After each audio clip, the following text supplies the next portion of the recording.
Hey everyone, Rick here, and folks, welcome back to another Battlefields of Mana unit review, this time, Halberdiers. Now, when I was picking and choosing the different unit types for Battlefields of Mana, Halberdiers were a no-brainer. I love the halberd as a medieval weapon, plus the figures that Alternative Armies had for Halberdiers. I just absolutely loved. What you're looking at now is, of course, a unit of Lunar Knight Halberdiers. I had a tough time deciding which one I wanted to feature on the turntable because take a peek at these Regal Guard Halberdiers. Oh yeah. I mean, full-on Renaissance bright color scheme. They look absolutely amazing. Of course, different pose. They're, more flashy and looks like more cloth clothing. Of course, stat-wise, they're going to be the same as if they were wearing armor, but then the Lunar Knight Halberdiers are fully decked out in helms, armor, the whole 9 yards. Of course, you got the crescent moon on the shield of the banner bearer.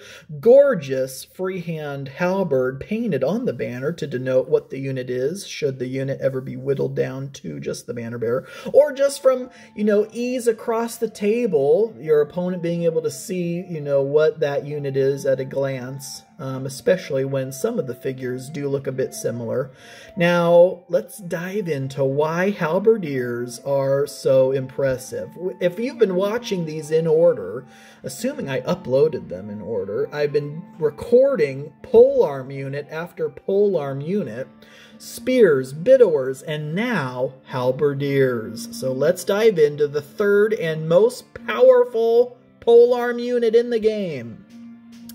Attack dice 2. Every figure in close combat gets 2 attack dice.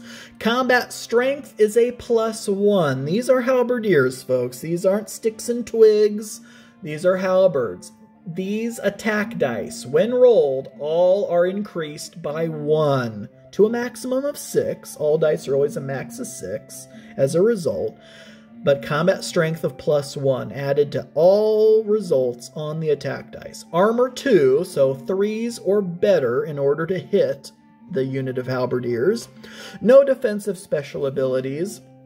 Range is a 0. Movement is 3. So again, they're heavier with the Halberdiers. They're a little slower, just like axemen. They move at a speed of 3 inches per movement action. Of course, you can take 2 movement actions in a turn, for a movement of up to 6 inches, assuming you are foregoing the ability to then take a combat action that turn. Initiative is +2, as usual, when you look at these kind of infantry, cavalry, standard thing. Well, I guess not cavalry. Cavalry in general is actually a bit of a higher initiative. But for the most part, infantry, melee infantry is a 2 for initiative bonus. Health is 2, so every figure in the unit has 2 HP, and that means every 2 wounds that the unit takes is a figure removed. God, I love doing that. Love individual casualty removal. Ability, here you go. Polearm. And let's get right to it, the cost.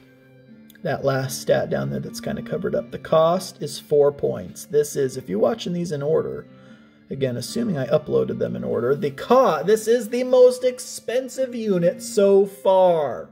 And we're just getting to the first portion of how expensive these units can be. There's going to be a lot of 4 and 5 and 6 and more point units coming up.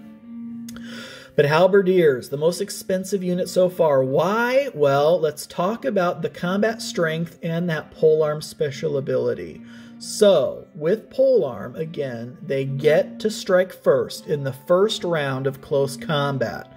They get to reroll 1s against cavalry. Now, that is a reroll of 1 even before you add the combat strength. So, assuming they're up against cavalry, just because they rolled a 1, it becomes a 2. With their combat strength of +1, you'd think, well, oh man, why I won't get to re-roll it? No, it's not natural 1s. Re-roll natural 1s when you're rolling attack dice against cavalry when you have polearm, and then the result is still +1 against everybody. And of course, you get that back rank of attacks with Polearm, attacking this unit from the front.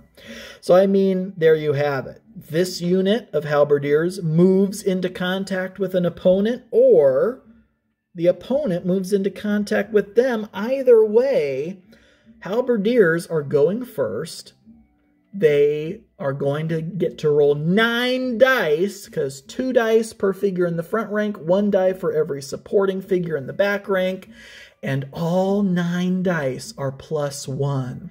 If your opponent is even still alive after that, then they can go and see what they can do in return. But, I mean, 9 dice, you're going first, they're all +1. That is just an offensive juggernaut. Not to mention re-rolling ones against cavalry. So that is what makes Halberdiers so powerful, and why you should consider adding a unit of Halberdiers to your Battlefields of Mana army today, whether it's Lunar Knights or Regal Guard. Oh my god, I love them both. All right, folks, thank you all so much for watching. I do truly appreciate it, and until next time.